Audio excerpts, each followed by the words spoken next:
Hi, beautiful one.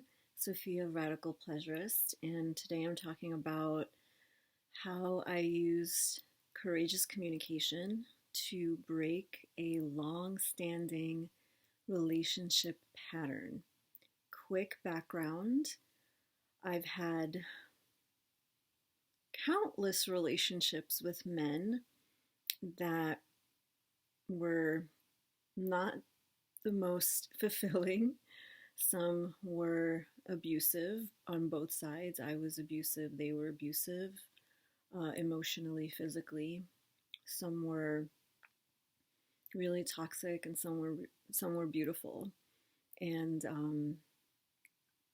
when I look back at all my relationships, what I had failed to do because I didn't have the skills, and I also was extremely conditioned and afraid to speak up, was communicate. I didn't truly communicate in a way that was compassionate and courageous. And so I didn't get what I wanted. I didn't ask for what I wanted.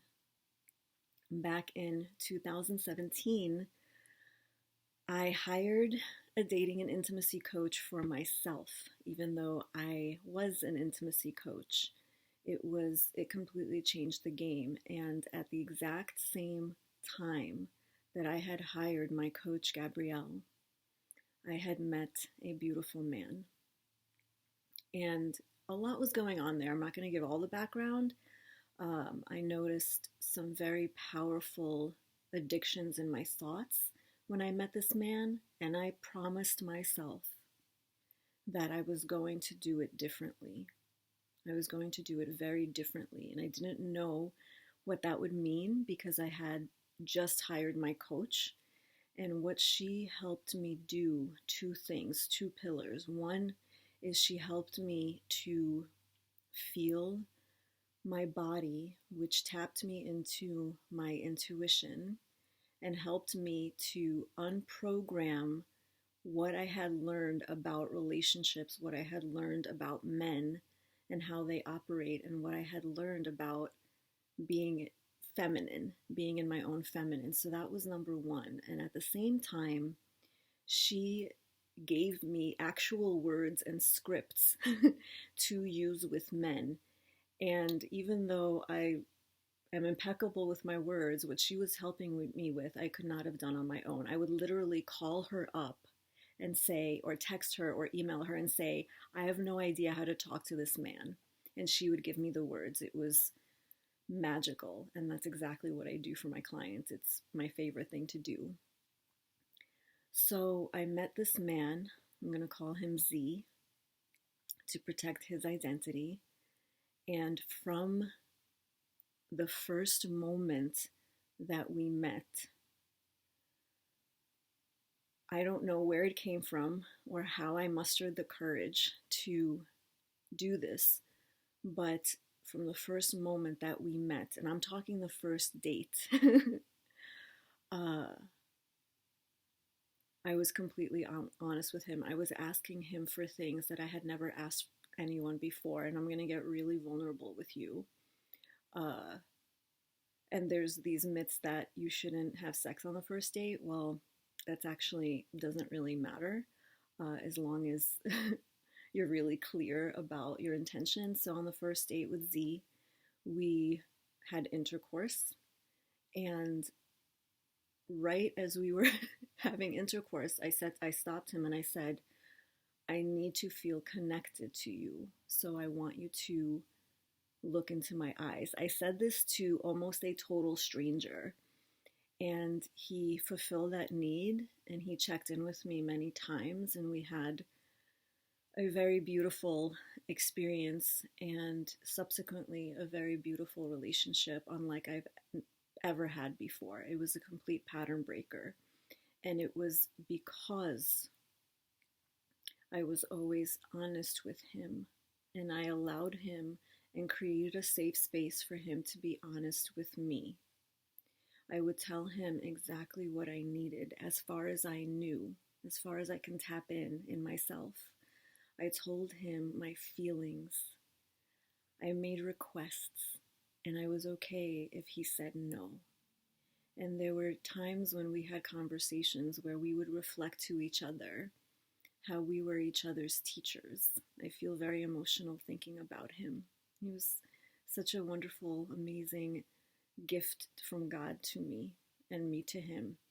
And we said to each other often, when I look at you, I've realized that I have come very far because we have manifested each other, and he would agree.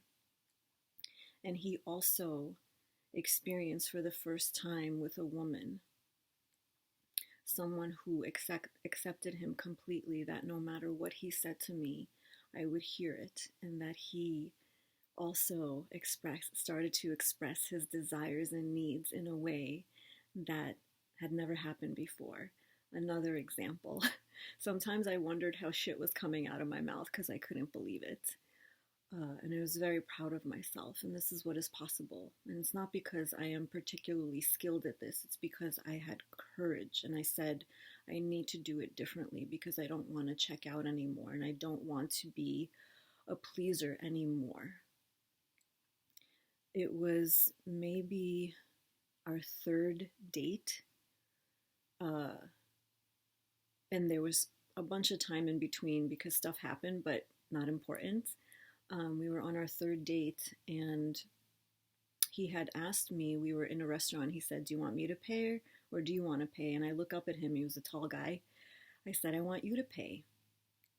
And then for the rest of the evening, I felt very uncomfortable. I was so attuned to my body. That's why being attuned to your body is so important. I was so attuned to my body that I felt myself checking out, and I didn't want to do that. And we were in my apartment, in my house, and I was terrified. Courageous communication is terrifying. I said to him, I'd like to tell you what's coming up for me. And he said, okay. I said, I noticed that I'm checking out. I'm being very honest about what I'm experiencing. I noticed that I'm checking out. And it was about the comment that you made about me paying or you paying. And I said, I need to feel taken care of. I want to feel taken care of. And the way that is shown to me is by you paying and not asking me anymore. This is what I would like from you. And I was terrified. I thought, this is it. This is done. I've never said anything like that before to anyone. And he looked at me and said, I want to take care of you. And I said a bunch of other things, but he said, I want to take care of you and thank you for telling me. And we never had that conversation ever again. And there's a lot I can say about that because there's a lot of energy around men paying and women receiving. But for me at that time, that was extremely important to be shown that kind of care in that way. But whatever, it was the fact that I used those words and was completely okay with whatever happened. And so in courageous communication, there is the courage to speak what you are experiencing and observing and feeling, making requests based on your needs, and accepting whatever the answer is. And hopefully that opening up to deeper intimacy and connection. I'm so, so grateful for Z. I'm so grateful for the relationship that we had. It completely changed the game for me. And that was 3 years ago. And I haven't looked back since. I still show up, even though it's still terrifying in my relationship, speaking courageously. And I've never felt freer. I've never felt and experienced more depth and love in my life. And this is what I desire more than anything in the world for all of you, for you. And so I have a soiree coming up. If you are a woman, please sign up. It's the last one of the year. I want the rest of your year in 2021 to be epic for you in relationships, in dating, in connection, and in deep, deep, deep, deep intimacy. This is what I want for you. And with that, I love you fiercely.